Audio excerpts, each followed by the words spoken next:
Narito ang latest update sa impeachment complaint ni Vice President Sara Duterte. Inilabas na ang matibay na ebidensya para mapatalsik sa kanyang pwesto ang ikalawang Pangulo ng Pilipinas. Narito ang buong detalye. Panuurin, pakinggang mabuti at kayo na ang bahalang humusga. Ngunit bago tayo magpatuloy, huwag kalimutang i-like, share, subscribe, and click the notification bell for more updates and for more upcoming videos. Maraming salamat! Alright, it's an honor to have you here. You've been the woman of the hour in the lower house when the hearings were held. I want to start with this question.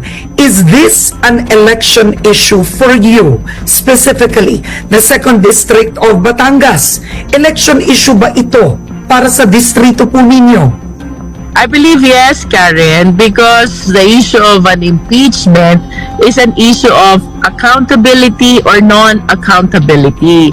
So just like any other public officials who are seeking for election or re-election, we will be judged by the people as to the position that we are taking with respect to the impeachment trial. At kahit siguro we opt to be silent, I think the people will be demanding that the public officials should disclose kung anong stand natin about this impeachment. And what about your constituents? You had Representative Paulo Duterte say that all those who signed, their names should be exposed on social media. Hindi ba nakita ng mga kongresistang ito ang suporta ng INC kay Sara Duterte? What do your constituents say? I wish to believe, Karat, what we do in our respective district is what really matters to our kababayan, no? Bagaman we say that INC position is significant, impeachment trial is an issue which is also significant for the purpose of election. Ultimately, Karen, we will be judged as representative kung paano namin pinaglingkuran ang aming mga kababayan. Is the INC vote a factor for you and your colleagues, frankly, who are running for re-election? I have always believed that INC is a factor kasi tayo po'y gumagalang at naniniwala sa stand ng INC. However, Karen, this is a constitutional duty na hindi po natin pwedeng talikuran. We cannot brush aside kasama po sa mga tungkulin na ating pinanumpaan. So we are hoping and praying that this responsibility of the prosecution team will be appreciated by our kababayan as a solemn duty towards our constituents and fellow Filipino citizens. Okay, bago tayo mapunta sa schedule, no, I wanted to ask you, when the Speaker called on his fellow members to convene that day, is it true that you were all asked to leave your cell phones? Because that's what Representative Sandanya also confirmed, that you were asked to deposit your cell phones. Actually, Karen, that is a practice we do. Some do live, some do not live, no? It is a practice that we observe, but it is not actually strictly mandated. So on that particular meeting that you were referring, merong mga kongs na may dalang cellphone, merong mga kongs na nag-leave ng cellphone upon entry, which is a practice not unusual to us. And there were 3 impeachment complaints that were sitting in Congress. They were not delivered to the Speaker's office. And yet, the 4th impeachment complaint, just in a day, it had 215 signatures. Sinabi ni Congressman Duterte na ang pasimuno nung pang-4 na impeachment complaint and who gathered the signatures was Representative Garin. I wanted to ask you, how did the 4th impeachment complaint come about? Let me start, Karen, with the 3 impeachment complaints, no? Since they were filed, nagkaroon po ng individual, should I say, evaluation ang members ng House. Like me, for example, I personally requested for my own copy, and then I go over the articles of impeachment of the first, the second, and the third complaint. Ang naging observation ko po, the first complaint is too long. I believe it's 23 articles. For the second and the third, they are too short. And then come this recent incident, Karen. There was a party-initiated meeting where the consensus of the majority of the House was considered already.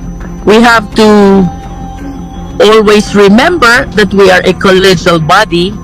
I cannot decide alone. The other Kongs cannot decide alone. So through that meeting where the political parties were very significant, we were able to come up with our common position, most especially the 215 members of the House, that we need to come up with a fourth impeachment complaint. And we need to push through with this impeachment process. So, in other words, Karen, it was not initiated by anyone. Instead, it was a collegial decision of the supermajority of the 19th Congress of the Philippines through, of course, the party's intercession. Oo. I think it's important for the public to understand this. Thank you for that. Because the first impeachment complaint is technically, it was from 73, I believe 72 or 73 ordinary citizens, right? Where Laila de Lima was the spokesperson for the first complaint. The second and third also initiated by ordinary citizens sponsored by a member of Congress. The fourth takes on a different phase. It is initiated, is this correct, by parties? That is true, Karen. And to be specific, the members of the parties, composed by 215 ultimate members of the 19th Congress of the Philippines. And what is significant about this, Karen, no? Dun sa first, second, and third complaint, it is a matter of rule na dapat idaan mo muna siya sa Justice Committee, which is given a period of 60 days to resolve whether to approve or to disapprove the impeachment complaint before you refer it to the plenary for the approval of the body. But with respect to the fourth mode, that is the endorsement of 1/3 of the members of the House at least, no? We will be able to do away with the hearing in the Justice Committee, which I believe we will not be able to catch up with the timeline considering the very limited number of sessions which are remaining already before we adjourn and before the 19th Congress ends on June 30 of 2025. So in a way, we save the impeachment process from being barred by the one-year prescription by being able to transmit the fourth impeachment complaint with the support of at least 1/3, to be specific, 215, to the Senate right before we adjourned last February 5 of 2025. All right, speaking with Senate President Cheese Escudero, could you have delivered it? I mean, not you personally. Could the House have sent that fourth impeachment complaint? Couldn't it have been sent earlier? He told us that it reached the Senate close to 5 in the afternoon. Karen, from my end, no, it is really my humble submission that the impeachment court can convene even during recess. So, timeline is really not an issue for me. I maintain the position that impeachment is different from a legislative process. Yung legislative work ng Congress, we really need to do that while on session. However, impeachment proceedings can be done even when we are on recess. So, for me, Karen, it is my humble submission, with all due respect to SP Cheese Escudero, that whether we transmit it on February 5 or much earlier than the set date, it's no longer material. What is material, we were able to transmit it on time, and the Senate, I believe, has an ample opportunity to convene as an impeachment court or not, and to take their oath as impeachment court judges or not. Nonetheless, Karen, of course, we submit to the wisdom, the authority of the Senate, kasi sila itong impeachment court eh.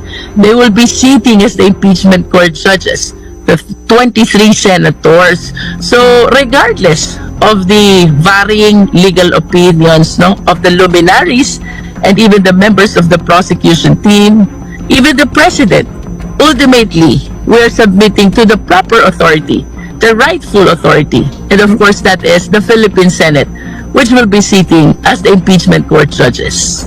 Alright, may kasabihan tayo, justice delayed is justice denied.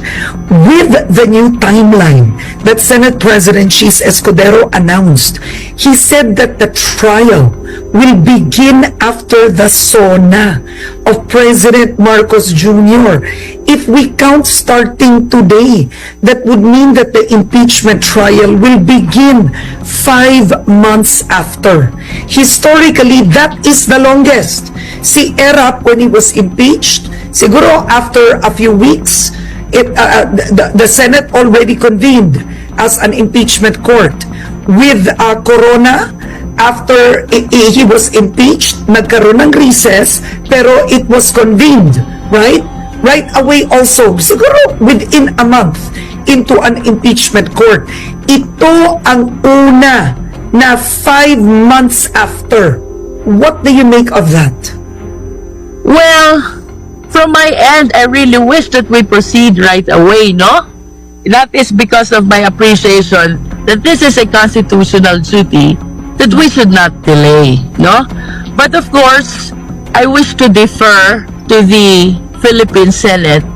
Ayoko namang isipin that the Filipino people are being denied with their justice, no? And I wish to give credit also to the pronouncement of SP Chis na hindi naman porket yung trial will be happening after the SONA, eh wala nang gagawin. He made pronouncement already that during the break, they can start with the rules, they can proceed with its approval, and he even made mention about the pre-trial proceedings, which is a very important part of the trial proceedings, no? Kasi dito sa pre-trial, nagkakaroon na ng marking ng exhibits, listing of evidence, listing of witnesses, stipulation of facts, and it actually refines the direction that we will be leading to as we approach the trial dates of the impeachment complaint. So, I wish to take that positively, no? Na bagaman ang pronouncement ni SP Chis, trial will be after the SONA, nonetheless, important part of the entire trial proceedings will be happening during this recess. Okay, now does it matter that February 11 was the start of the national campaign and March 11, I believe, is the start of Congress and the local, no? Tama ito. So, ang tanong, do you see this as, frankly speaking, a hindrance to possibly why the Senate chose not to convene? Because you do have 12 of their members who need to campaign, right? Yes, Karen, I wish to give them the benefit of the doubt, no? Siguro naman it is not really because of this campaign period that is hindering the Senate to convene right away, no? Kasi kami sa prosecution, meron din kaming sariling mga laban. Oo. Nevertheless, we're appreciating this as a constitutional duty. So in spite of the demands of campaign in our respective districts, we are all ready to be engaged or to engage in this prosecution work. You know, it's good you're giving the Senate the benefit of the doubt, but you heard Senator J.V. Ayres ito, how could they convene kalahati daw ng Senado, wala doon. It came from his mouth. Kalahati ng Senado wala doon, nangangampanya. Hindi sila siguradong mananalo. And siguro yung iba sa totoo lang nakabakasyon. That's also possible because they're adjourned. I cannot speak for them, Karen, no? But just like in the lower house, this is a collegial decision that they need to come up with, no? Siguro for Senator JV, that is an important consideration. But for the rest of the senators who have not commented on the issue, I'd rather give them the benefit of the doubt with respect to the reason why they opted to convene on a later date, just for the purpose of initial matters prior to the trial proper.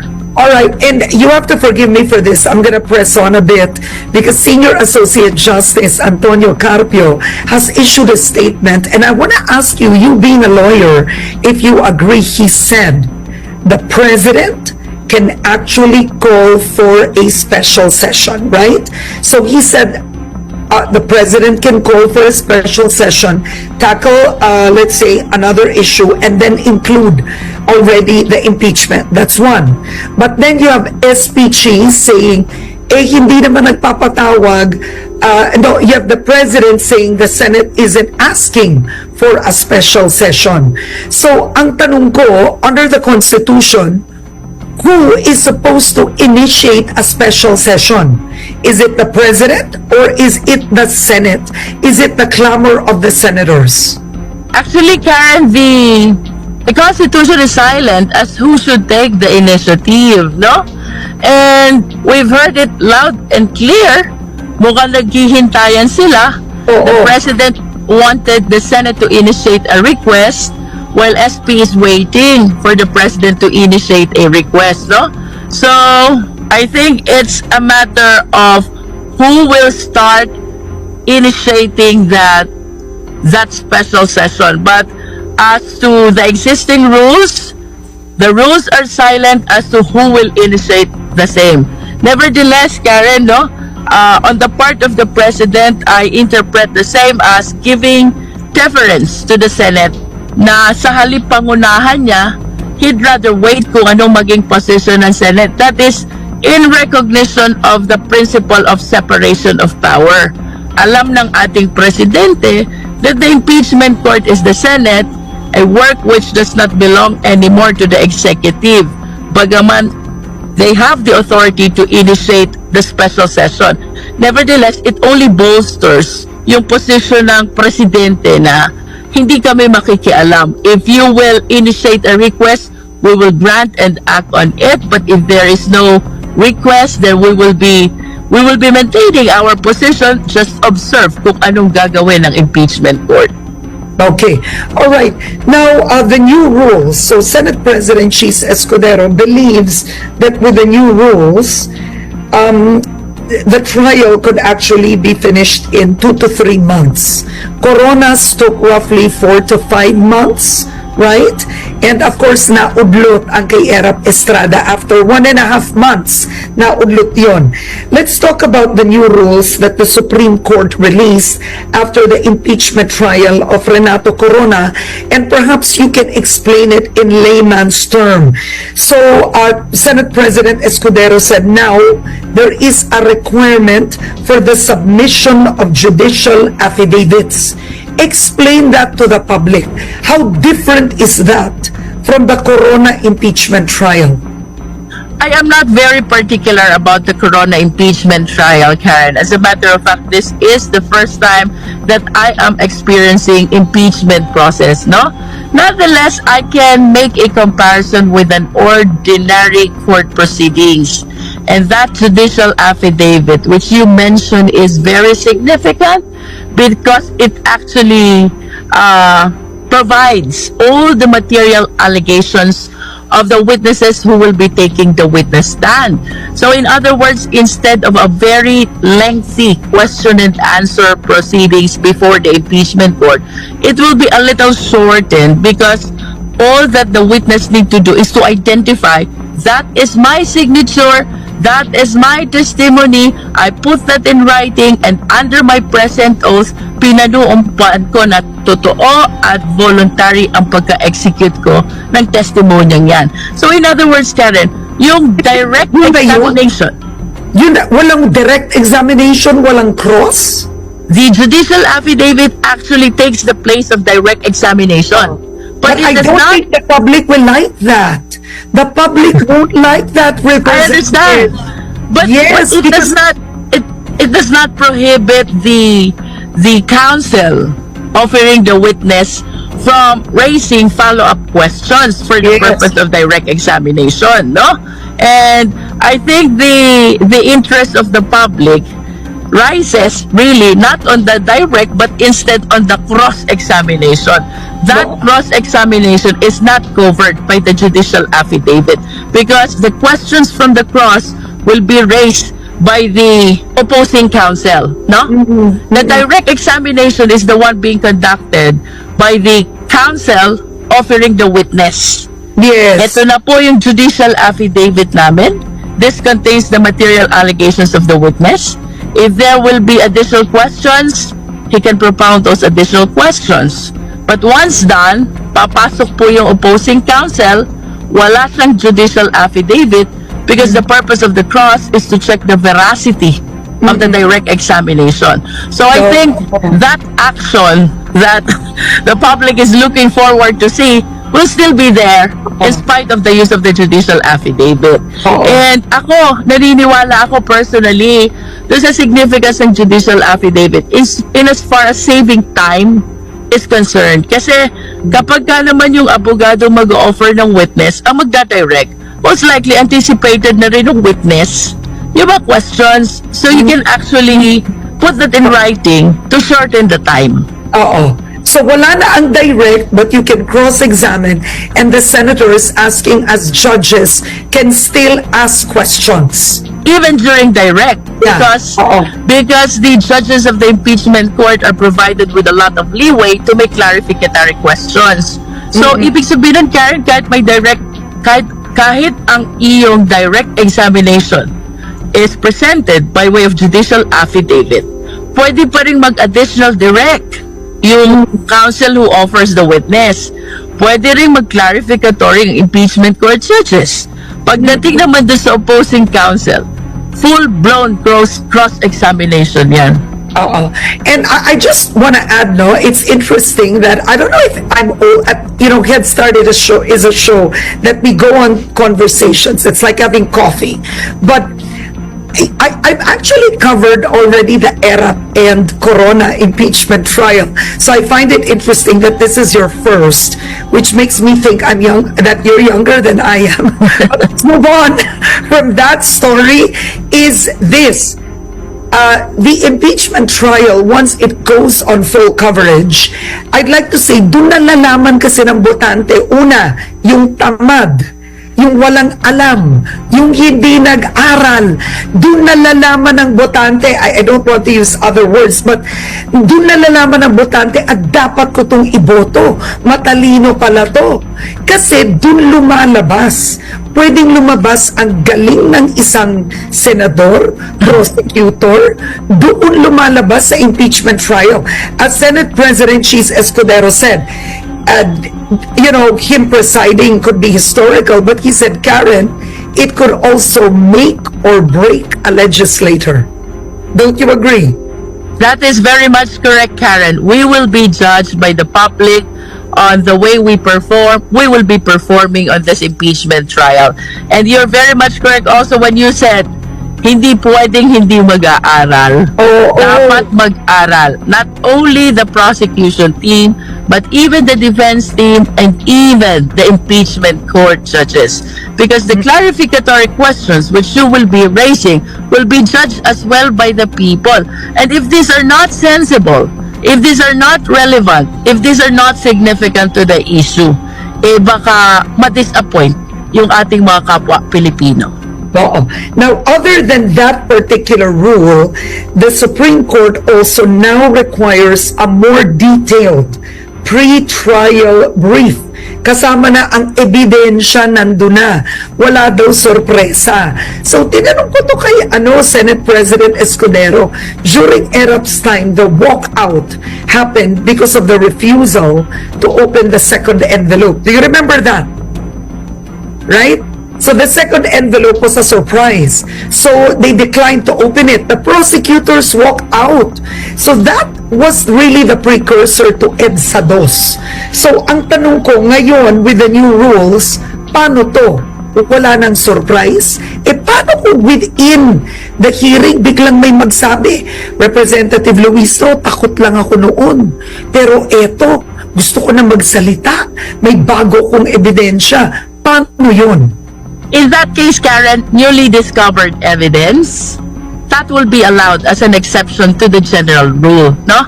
The significance of that pre-trial proceedings, tama ka, bawal ang mga surprise evidence. But it doesn't mean that the prosecution or the defense is totally prohibited from introducing additional new evidence. But there are existing rules, and the rule is, dapat late mo na talaga na-discover.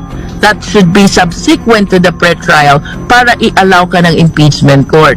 And I think the wisdom, the discretion, the authority of the impeachment court judges will be very significant once this issue is presented before them. Oh, so right now, how many prosecutors are there? Are you 11 at this point? I believe we're 11. Okay. Are you allowed to add, given the fact that this will cross to the 20th Congress, or it's at 11 period? I believe, yes, we are allowed to replace at the very least, no? Kasi there's an upcoming election.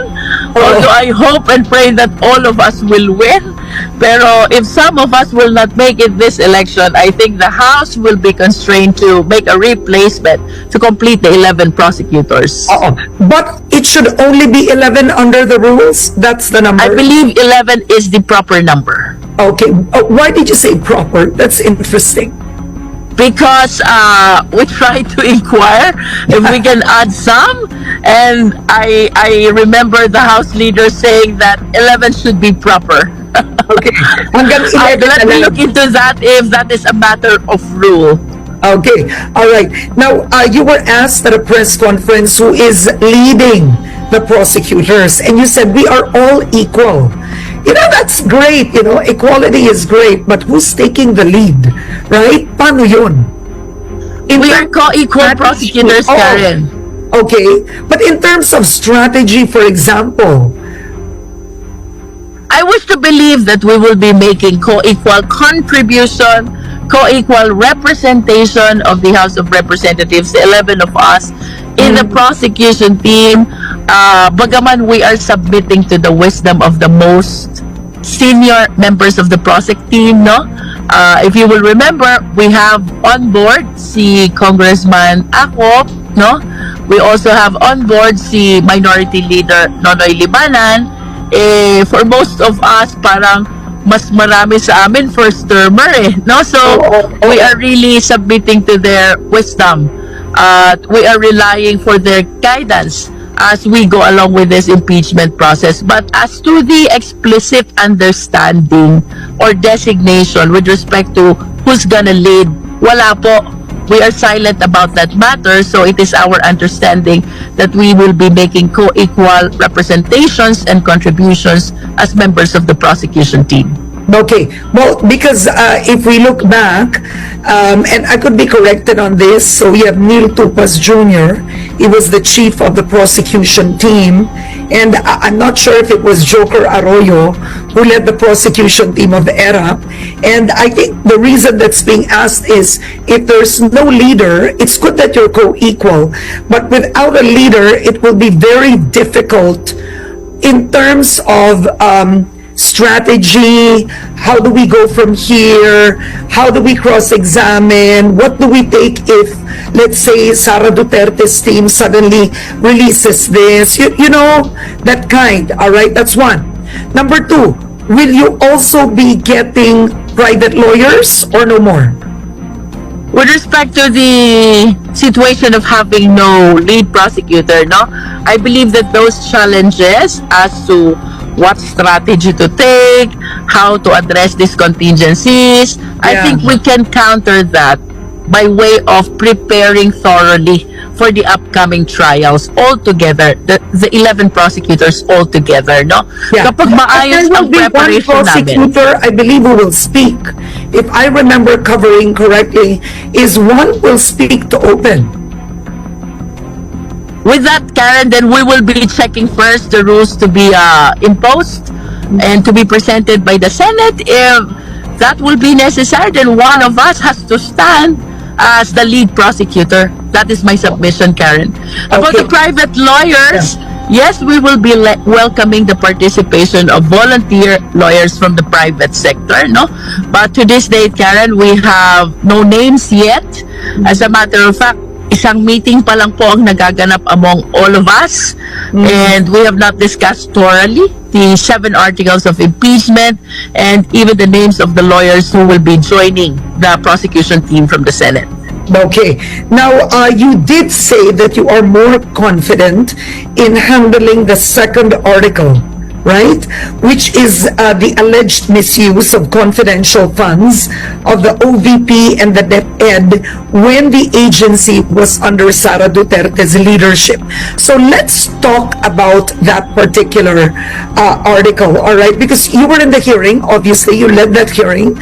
So you know, alam mo na lahat ng akusasyon doon, alam mo na lahat. Is there anything new? You don't have to say it now if you want it to be a surprise. Is there more information coming in that was not in the hearing? I believe what we were not able to present was the complete rundown by the PSA as to the total number of the recipients of confidential fund vis-a-vis the names which are actually existing in the database of the PSA. Oo. We were able to come up with this. Mary Grace Piatos, diba? Cocoy Villamin, diba? Names like that. But I believe that I have a pending request with the Blue Ribbon Committee during that time to make a complete rundown, at least kung 6,000 ba yan, total recipients ng confidential fund. Ilang names out of the total of 6,000 were actually in the database of the PSA. Oo. I recall wala kaming natapos na ganyan. And- I don't know if the PSA was able to submit that verification. And Representative, what do you make? I interviewed Senator Bato de la Rosa on Harapan 2025 and he said, Karen, ang piatos, nagkalat yan sa Davao, ang daming piatos sa Davao, mayayaman ang mga piatos sa Davao. What do you make of that? Naalala ko, tinatanong ko si Gina Acosta eh. Si Gina Acosta is also from Davao. She Yeah. is the SDO of OVP ba? O DepEd. She likewise mentioned na may mga piato sa Davao, but when I asked her the details about this people in Davao with the last name Piatos, ayaw na sumagot eh. I wish that Senator Bato can shed light sino ba itong mga Piatos na tinutukoy niya sa Davao, because nakaka-surprise lang na maraming taong may apelidong Piatos, no? Kung talagang may ganyan, sana nalatag during the inquiry in aid of legislation doon sa Blue Ribbon Committee para at least na-enlighten tayo na meron nga palang mga Piatos doon sa Davao. Problem is, he's making these statements not under oath, sa media lang. So if he made that during the inquiry, then we should have asked for documents which substantiate his statement na talagang maraming Piatos sa Davao. Oo. Let's look forward to that. Baka nga may lalabas na Piatos during the impeachment trial. Baka lumabas si Mary Grace Piatos. Pero technically, this is interesting because this is an impeachment trial. And I think this is important.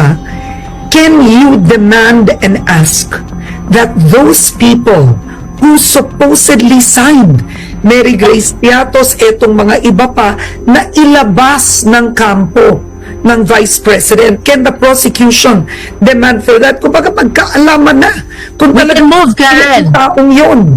we can move, and we should remember that the impeachment court has compulsory processes as well. So the prosecution team can move for the issuance of subpoena at testificandum para dito sa mga taong gusto nating magsalaysay. Ikaw ba talaga si Mary Grace Piatos? Or subpoena duces tecum for pertinent documents we wish to see to check the veracity of the statement of the other party. So the compulsory processes of the impeachment court is very ample, and I just hope that our impeachment court judges will be resolving all motions in favor of disclosing all the truth behind these issues surrounding the impeachment trial.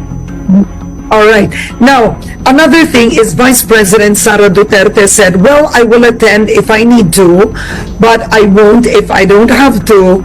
Ayaw naman niya ma-intimidate. No, baka ma-intimidate pa daw lahat kayo kapag nag-attend siya. Ang tanong ko, will the prosecution team ask her to attend? Will you want to cross-examine her? It is my humble submission, Karen, that it is important that she attends. Yeah. Because during the inquiry... This is the people's money. Yeah.